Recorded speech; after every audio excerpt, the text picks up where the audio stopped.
Well, Prime Minister Mark Carney has just landed moments ago. In fact, here's what it looked like as he exited the plane in Beijing. A large contingent there to greet the Prime Minister, who is, of course, in China for trade talks that Canadian canola farmers are watching closely. Senior government source is telling the Globe and Mail a breakthrough is possible on China's canola tariffs that farmers have grappled with for nearly a year now. For more on what farmers are hoping for, we're joined from Fort Macleod, Alberta, by Stephen Vandervelk. He's a canola farmer and the vice president of the Wheat Growers Association. Good to have you back on the show.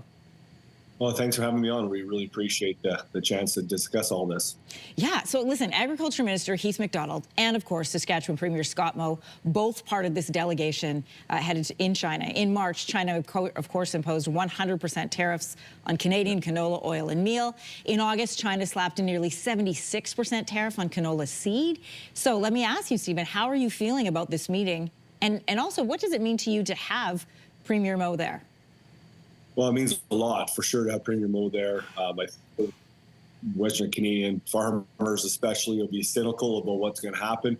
Seems like we kind of get thrown under the bus whenever these tariffs and these counter tariffs and all this stuff happen. So, yeah, we're cynical, but we're hopeful. You know, it's a good opportunity, a good step forward that we're actually in the country, our Prime Minister. So I guess we can be positive there.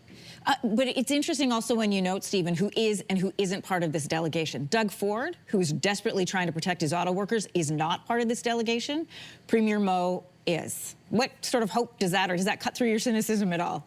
Yeah, for sure. And so, like, for us, it seems very simple. We could be going into a recession, that we're not doing that great in our economy. Canola is a $44 billion industry, represents over 200,000 jobs. Ag is 1 in 8 jobs in this country. The entire auto industry isn't even nearly that size. In fact, it's about half that size or less.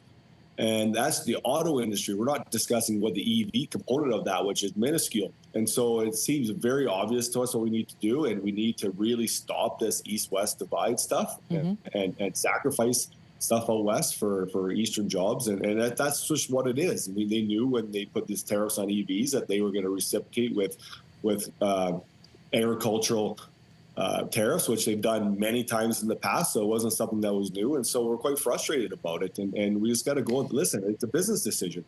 And ag is a giant industry in this country, and we need to protect it.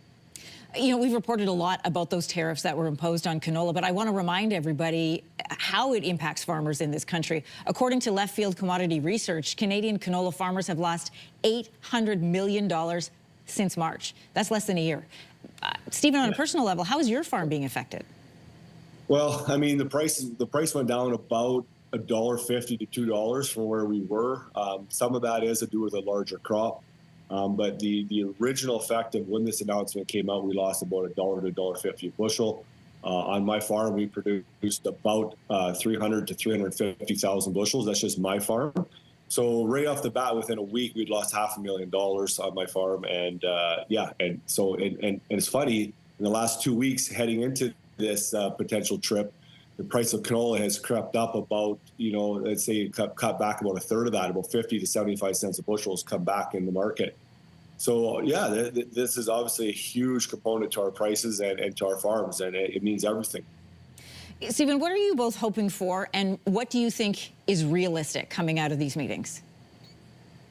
You know, it's politics. We don't know what's reasonable anymore, and so, but we need something. We're between the U.S. tariffs and these tariffs, it's killing us. We're people ask farmer, as a farmer, what's your biggest risk? And most people would think it's weather. It's not. It's government policy right now, hands down. It's not even close. And so we need something. Look at the U.S. I'm not a proponent of this. We're from the Western Canadian wheat growers. We want to make our money from the market, but the market's broken. And you look what the U.S. guys are getting. The government's been sending them checks in the mail, and that's not what we want. But they're getting covered, and so we need this needs to be fixed, and we need to be able to have an open, free market and be able to just trade. I mean, we export 90% of our products. If we don't have an export market, we're in big trouble.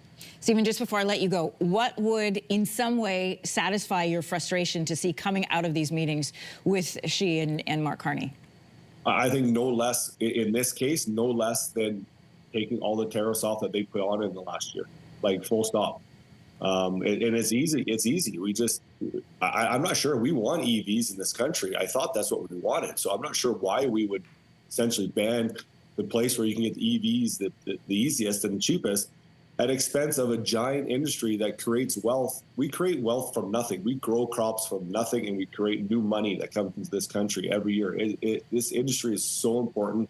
It should be on the top of the priority list. Not having Premier Ford, who's being super selfish and say, oh, we need to screw the Western Canadian farmers, or farmers across Canada, for our much smaller industry in a few cities in Ontario. And I'm not saying we need to throw them under the bus, but we don't need to be thrown under the bus. So we just want things to be fair. Stephen Vanderbroek, we're going to leave it there. Canola farmer and the vice president of the Wheat Growers Association, watching, along with the rest of the country, very closely the meetings that will be taking place tomorrow with the Prime Minister. Thanks for joining us. Thanks so much for having me on. If you like that video, make sure to subscribe to the Your Morning YouTube feed, where you can find all kinds of new content posted every weekday morning.